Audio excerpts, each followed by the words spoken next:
Je voulais ouvrir une boutique de donuts de base. Moi je pars du principe qu'on n'a qu'une seule vie et qu'il faut vivre ses rêves. Et en plus il m'en a offert une. T'as viré ta patronne en fait, ça va me dire qu'il y a des gens qui achètent ça quand même. J'ai même pas le brevet et j'ai atteint 1 200 000 € de chiffre d'affaires. Bonjour à toutes et à tous, bienvenue dans ce nouvel épisode de la semaine au format Une histoire d'entreprise. Comme vous le savez tous, chaque semaine, on va partir à la rencontre de nos entrepreneurs français qui ont monté des marques, des entreprises et des business. Et cette semaine, je suis super excité parce qu'on va partir à la rencontre d'Alexandra qui a monté avec son chéri une marque fabuleuse qui s'appelle Moi, Mochi, Méchant. C'est un univers super sympa, coloré avec des produits ultra originaux. Je suis super pressé de te montrer cet épisode, j'ai adoré le tourner et j'espère que tu vas kiffer. Bonjour. Oh, quel accueil!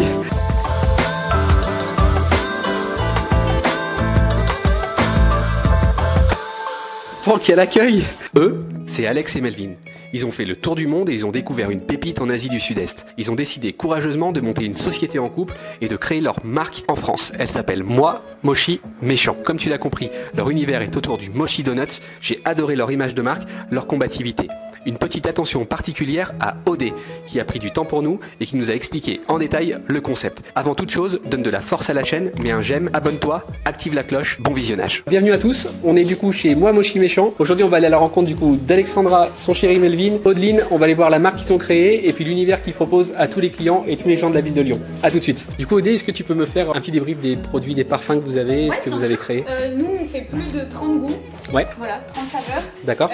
Et par jour, on fait 11 à 12 goûts à peu près. Okay. Là, on va avoir Yakimo, c'est la patate douce du Japon. Pandan, c'est une plante asiatique tropicale avec un goût d'amande vanillée. Le sésame noir. Ouais. Le matcha, qu'on connaît très bien au Japon. Yes. Notre nouveauté, le fruit du dragon. Le crème de bueno. Crème de bueno, ok. Le Kinder Maxi, le churros, l'Oreo, le spéculoos, le Nutella pistache et le cacahuète. C'est merveilleux. Et du coup, c'est vous qui les faites chaque jour? C'est incroyable. Ouais. On prépare tout à l'avance et comme ça, à 11h, tout est prêt. Super intéressant. Ah, t'as un client. Bonjour. Oui. Oui, alors en fait ce sont des mochi donuts, donc comme un donut américain, simplement ce qui va changer c'est la farine, donc c'est de la farine de riz, plus léger et moins gras qu'un donut. Et voilà, c'est une pâtisserie japonaise, donc pas du tout en mochi. Voilà. Et c'est quoi Pandan, Kinder, je suppose que c'est... Alors je vais vous dire tous les goûts qu'on va avoir, comme ça au moins tout est nickel. On va avoir cacahuète, Nutella M&M's, spéculoos, Oreo, churros, Kinder Maxi, crème de bueno, le fruit du dragon, c'est une nouveauté aujourd'hui, le matcha noir, le pandan que vous m'avez parlé tout à l'heure, c'est une plante asiatique avec un goût d'amande vanillée, et le yakimo, patate douce du Japon. Ok, je crois que je vais vous prendre un pandan. Du coup, ce que je voulais vous dire, c'est que on dit souvent que l'embarras du choix, c'est l'embarras tout court. Mais lorsque vous avez un produit original, il faut mettre du choix. En fait, quand vous avez un produit qui est déjà existentiel, très connu depuis très longtemps, il faut rester sur des basiques très simples. Vanille, fraise, chocolat. Comme un peu Häagen-Dazs, lorsqu'ils ont lancé leur marque, ils avaient simplement un parfum vanille, simplement un parfum café et simplement un parfum chocolat. En fait, par la suite, ils ont vraiment diversifié leurs produits. Et là, c'est hyper intéressant parce que le produit est original et il y a du choix. Ce qui laisse vraiment le choix au client. Allez-y. Et merci. Merci à vous. Au revoir. À bientôt, merci monsieur. Beaucoup. Bonne journée. Au revoir. Du coup, donc là, ça c'est le quotidien, j'imagine? Oui. Super sympa.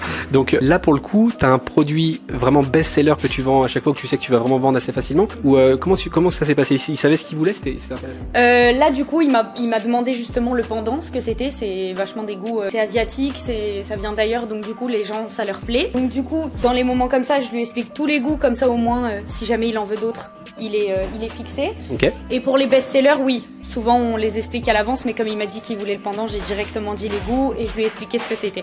Super intéressant. Et est-ce que vous avez un produit que vous avez lancé, une recette que vous avez tenté de faire qui n'a jamais fonctionné? Non, je ne crois pas. Pour tester avant, et puis après, s'il fallait améliorer, on l'améliorait, mais on n'a jamais raté. Très bien. Et le best-seller, du coup, c'est quoi? Là, le best-seller, c'est le crème de bueno. Voilà, celui-ci qui est vraiment sympa pour ceux qui aiment le chocolaté.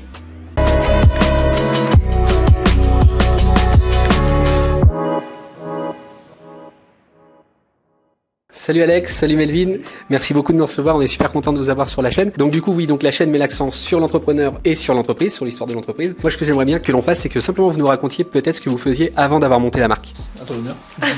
À toi Alex. Ok.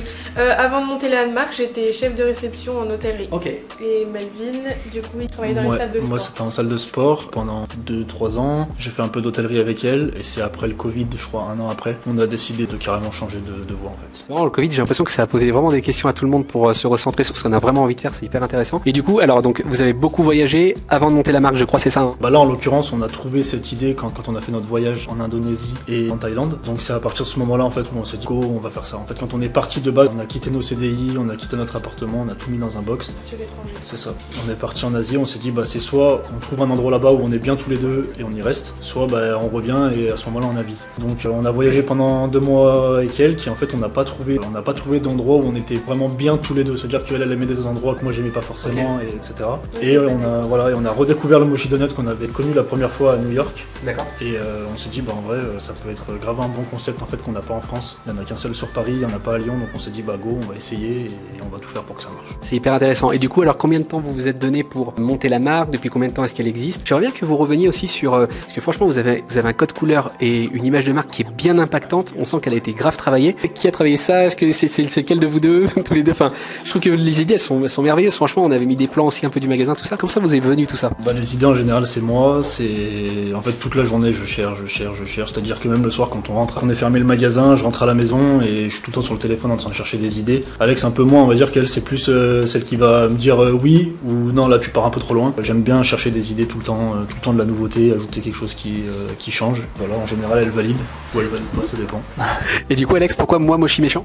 Moi Mochi méchant parce que j'adore le film Moi Moche et méchant, okay. Avec les mignons. Et de base du coup le logo on l'avait fait jaune par rapport au film Les Mignons. Et en fait de base la boutique devait être jaune aussi. Et on s'est rendu compte que ça allait vraiment faire mal aux yeux. Donc au dernier moment on a changé d'avis et on a pris rose. Et c'est là où vous avez fait la devanture jaune, c'est à ce moment-là? Ouais, on a gardé le jaune du coup par rapport à notre logo de base. Et on a préféré faire du rose un peu plus pâle par rapport en fait au glaçage du donut classique qu'on peut retrouver, le donut des Simpsons par exemple qui est rose. Okay, ouais. Donc on a voulu vraiment garder le rose par rapport au glaçage et sinon la couleur de base c'est vraiment le jaune, c'est pour ça que les tabourets par exemple ça le rappelle un peu, que la devanture est toute jaune, voilà. Génial. Et du coup alors si on revient un petit peu plus sur la notion du produit, donc le produit c'est quoi exactement? Le produit c'est un mochi donut, donc de base c'est un pont de ring, c'est une pâtisserie japonaise et c'est les Américains qui ont renommé ça mochi donut parce qu'en fait la farine de blé est remplacée par une farine de riz, du mochi, qui fait que c'est beaucoup plus léger, beaucoup moins gras qu'un donut classique. Et c'est digeste aussi pour la digestion? C'est ça, et c'est sans gluten et vegan.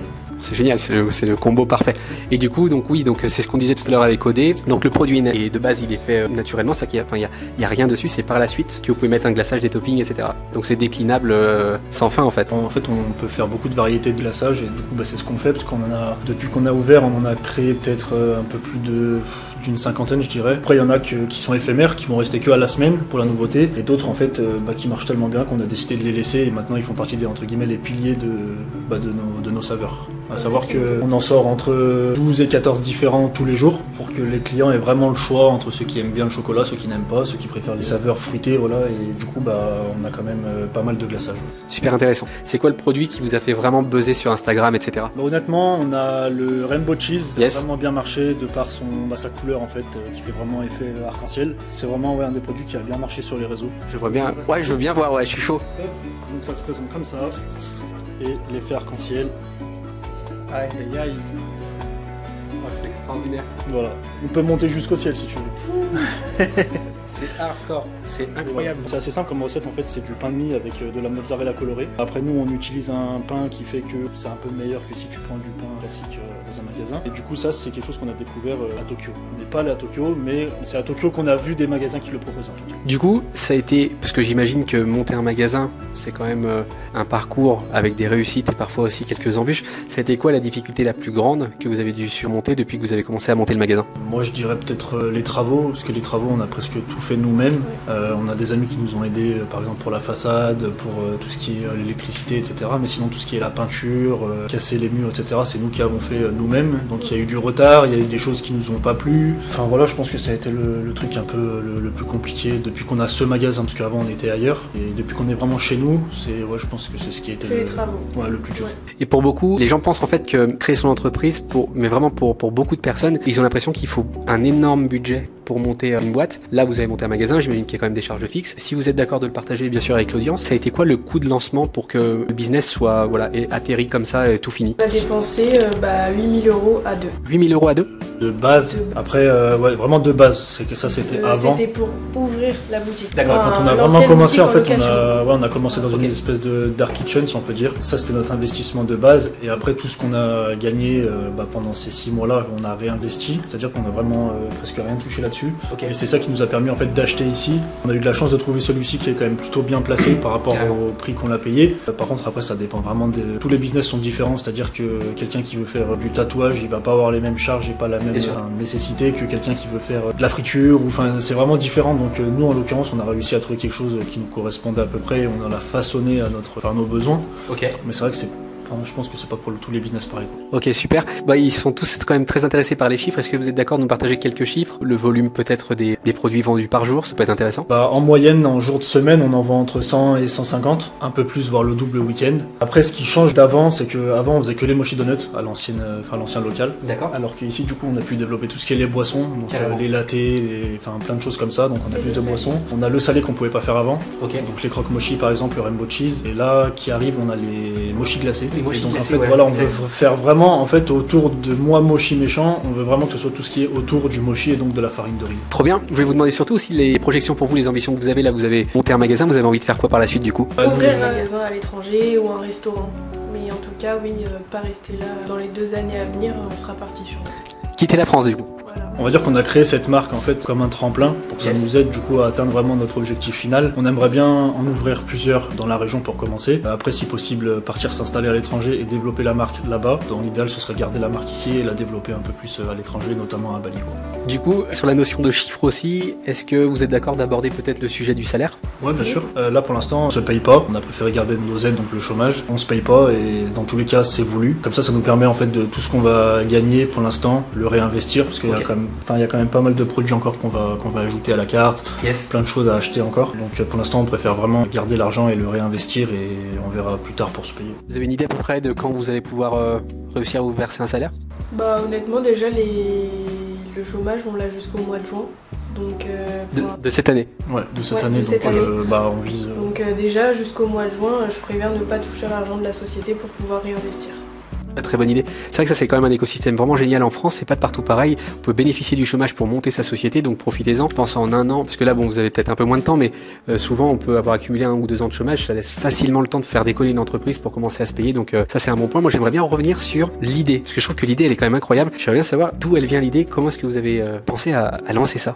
Du coup à la base moi je faisais des donuts américains quand on habitait dans le sud, et je voulais ouvrir une boutique de donuts de base, voilà, pendant le Covid, sauf que j'ai vu qu'il y en avait de plus en plus qui se développaient. Moi en l'espace de 6 mois que j'ai commencé à chercher un magasin, il y en a 5 qui sont ouverts dans la ville. Je me suis dit laisse tomber. Du coup on a décidé de tout quitter. On est parti du coup à l'étranger. On a redécouvert les mochi donuts qu'on avait découvert la première fois à New York. Petit de rien en vrai. Et on s'est dit vas-y on rentre, on essaye. On est rentré fin décembre et fin février on commençait l'activité du coup dans l'ancien local.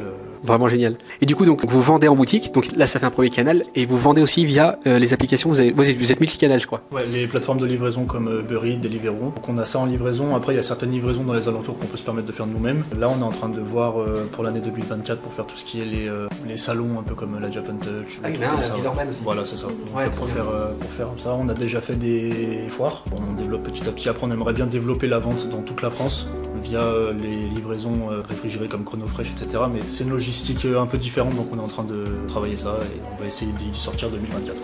C'est trop bien. Question que je voulais vous poser, c'est le conseil que vous pourriez donner du coup aux gens qui nous écoutent, parce que vous l'avez fait. Quel conseil, si c'est un conseil à retenir pour les aider à passer à l'action? Moi je pars du principe qu'on n'a qu'une seule vie et qu'il faut vivre ses rêves.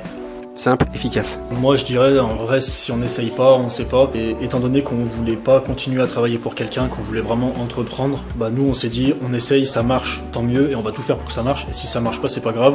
On aura appris, en fait, il n'y a pas forcément d'échecs, c'est vraiment des leçons. Et au moins on apprend de nos erreurs si ça fonctionne pas. Voilà, à vous de jouer. Bah Alex, Melvin, merci beaucoup de nous avoir accueillis. C'était vraiment chouette. J'espère que vous avez adoré regarder cet épisode. Nous on a pris un plaisir dingue à pouvoir le tourner. On va aller dehors et puis on va faire le débrief ensemble. À tout de suite. J'espère que vous avez adoré cet épisode. J'ai pris un énorme plaisir à le tourner. Comme tu as pu le voir, leur histoire est ultra inspirante. Ils ont beaucoup voyagé, ils ont tiré des idées, ils ont commencé à entreprendre ici. Ils ont créé vraiment une belle aventure entrepreneuriale. J'espère que cet épisode t'a plu. C'était Jonathan dans un format Une histoire d'entreprise. Mets un petit j'aime, reste connecté pour la prochaine vidéo la semaine prochaine. À bientôt.